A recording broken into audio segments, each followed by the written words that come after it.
Dan Rasulullah sallallahu alaihi wasallam bersabda, ragima anfu rajulin dzukirtu indahu falam yusalli alayya, rawahu Tirmidzi an Abi Hurairah wa hasanah. Celakalah orang yang tidak bersalawat kepadaku ketika namaku disebut di hadapannya. Rasulullah sallallahu alaihi wasallam bersabda, al-bakhilu man dzukirtu indahu falam yusalli alayya. Orang yang kikir, bakhil adalah orang yang tidak bersalawat kepadaku ketika namaku disebut di hadapannya. Jadi nama Rasulullah sallallahu alaihi wasallam kada sebuting banyak ngaran nabi kita, termasuk Rasul nama nabi kita, Nabi nama nabi kita juga.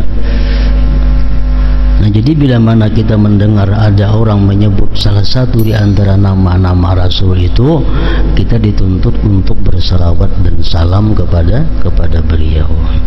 Bila mana kita mendengar ada orang menyebut nama beliau dan kita kadang mengucapkan salawat salam kepada beliau, maka beliau mengatakan celakalah orang tersebut.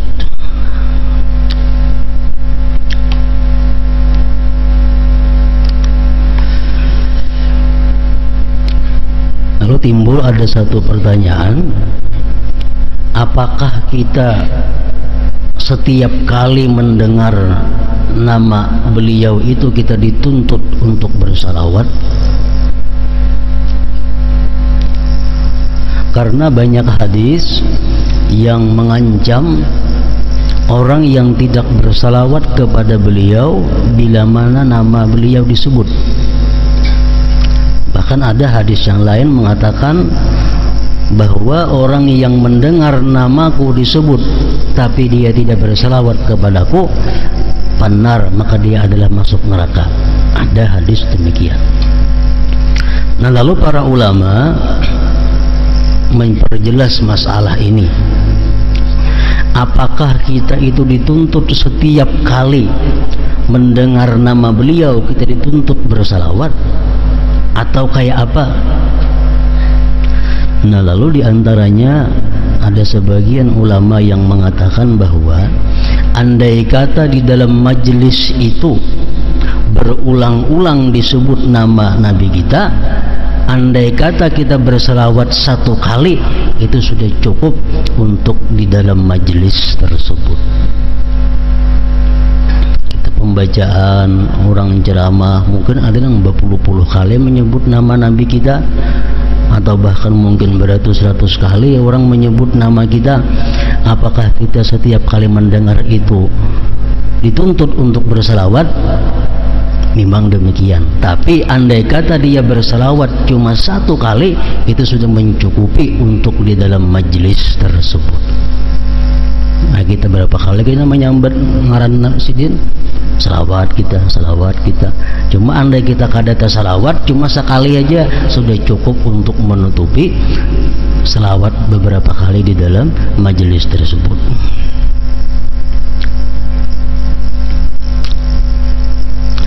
Al-bakhil man dzukirtu inda falam yusalli alayya. Orang yang kikir, bakhil adalah orang yang tidak bersalawat kepadaku ketika namaku disebut di hadapannya. Hadis hasan riwayat Tirmidzi dan dari Ali. Man shalla alayya sallat alaihi al-malaikah wa man shalla alayya wahidah sallallahu alaihi asyra salawat wa huttat anhu asyru khati'at wa rufi'at lahu asyru darajat. Barang siapa bersalawat kepadaku, ujar Nabi kita, maka para malaikat akan bersalawat kepadanya. Salawat malaikat kepada kita itu adalah memintakan ampun kepada Allah Subhanahu wa ta'ala. Jadi andai kata kita bersalawat kepada Nabi kita, maka malaikat memintakan ampun kepada Allah terhadap dosa-dosa kita.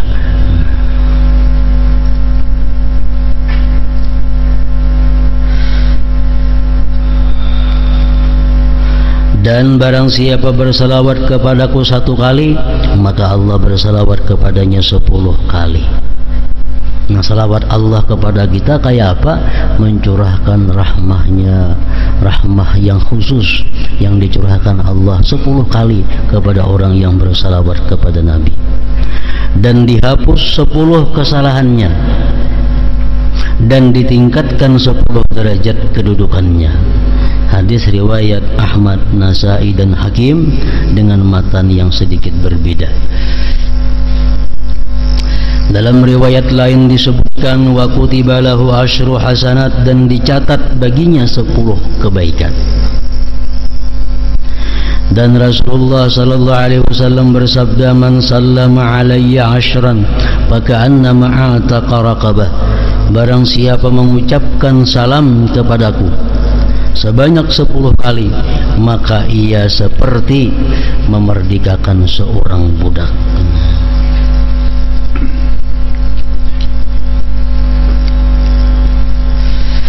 La yaridanna alayya aqwamun ma a'rifuhum illa bi kathrati salawatihim alayya.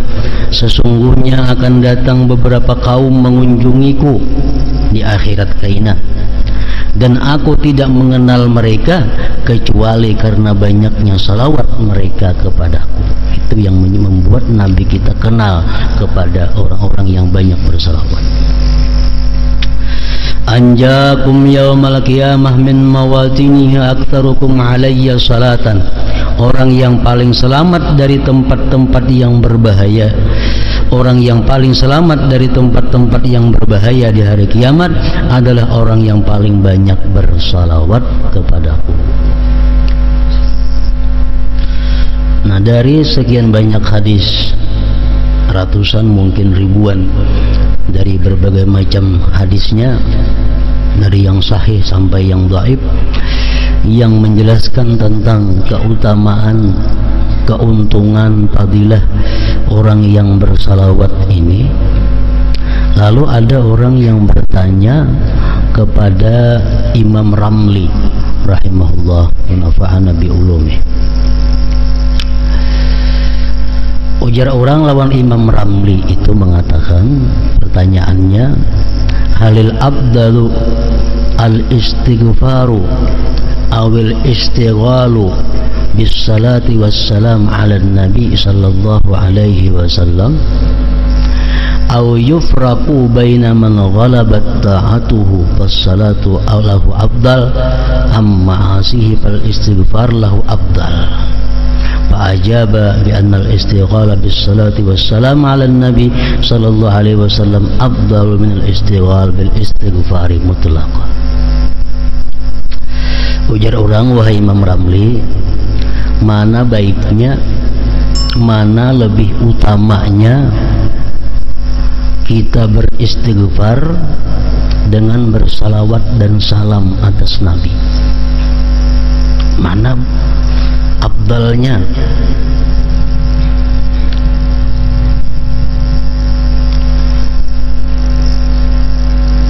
Imam Ramli menjawab, lebih afdal bersalawat dan salam atas Nabi sallallahu alaihi wasallam.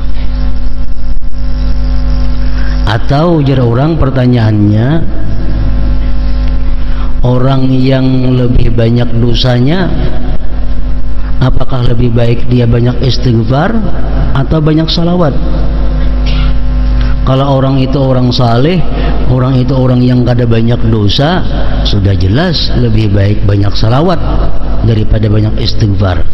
Nah, kalau orang ini pang banyak dosanya, lebih banyak maksiatnya, mana baiknya istighfar kadang dibanyakinya salawat dan salam kepada Nabi kan? Imam Ramli menjawab, tetap lebih baik salawat dan salam kepada Nabi sallallahu alaihi wasallam. Walaupun orangnya fasik, walaupun orangnya zalim, tetap ini lebih baik banyak istighfar, banyak salawat daripada istighfar. Kenapa sebabnya? Maka lebih baik salawat, lebih afdal salawat daripada istighfar. Karena tadi dalam hadis disebutkan barang siapa bersalawat kepadaku, ujar Nabi, maka malaikat akan memintakan ampun terhadap inya. Nah, jadi kita walaupun kita kada beristighfar, tapi kita membaca salawat, itu malaikat yang memintakan ampun kepada Allah terhadap dosa kita. Dan malaikat memintakan ampun kepada Allah terhadap dosa kita itu lebih baik daripada kita sendiri yang minta ampun kepada Allah. Karena malaikat itu orang yang dekat dengan Allah. Setiap kali kita berselawat, malaikat berkata, Allahumma ghfir lahu, ya Allah ampuni dia. Bila kita berselawat, malaikat bersuara, Allahumma ghfir lahu, ya Allah ampuni dia. Tapi kalau kita istighfar aja, malaikat kada umpat mintakan ampun kepada kita. Tapi kalau kita berselawat, otomatis malaikat umpat memintakan ampun terhadap dosa-dosa kita itu. Nah, jadi baik orang yang saleh, baik orang yang fasik, yang banyak dosanya, memperbanyak salawat dan salam kepada Nabi itu lebih utama daripada istighfar. Nah, jadi artinya porsinya dalam sehari semalaman ini kita lebih baik banyak salawat daripada istighfar. Kalau istighfar misalnya 100 atau 70, nah salawat lebih daripada itu.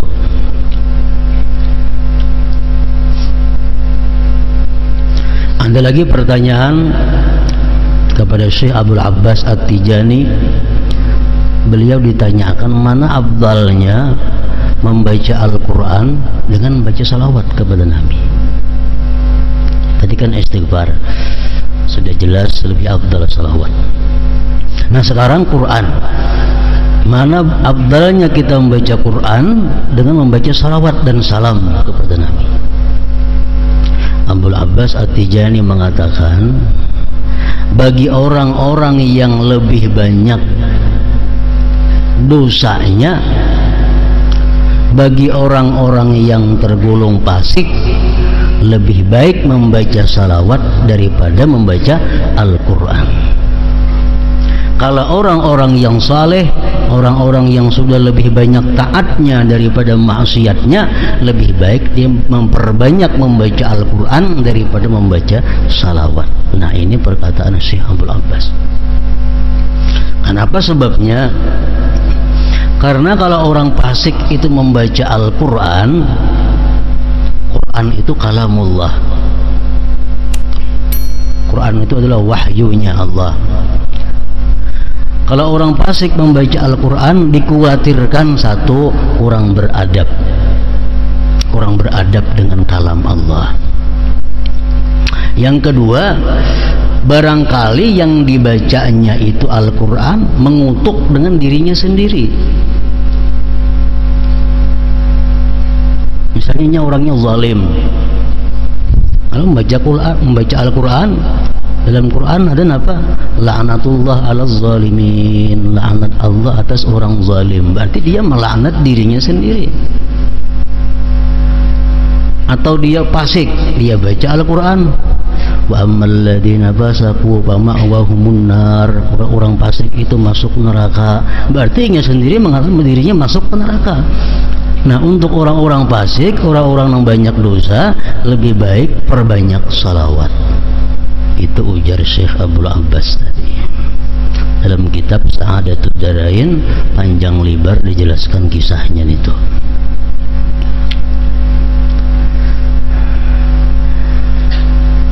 Nah, kemudian lagi, mana afdalnya salawat dengan zikir la ilaha illallah.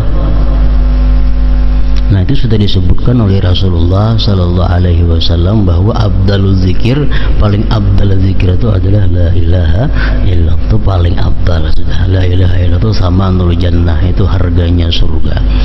La ilaha illallah. Jadi yang paling banyak porsi ibadah kita dalam sehari semalaman ini zikrullah, la ilaha illallah.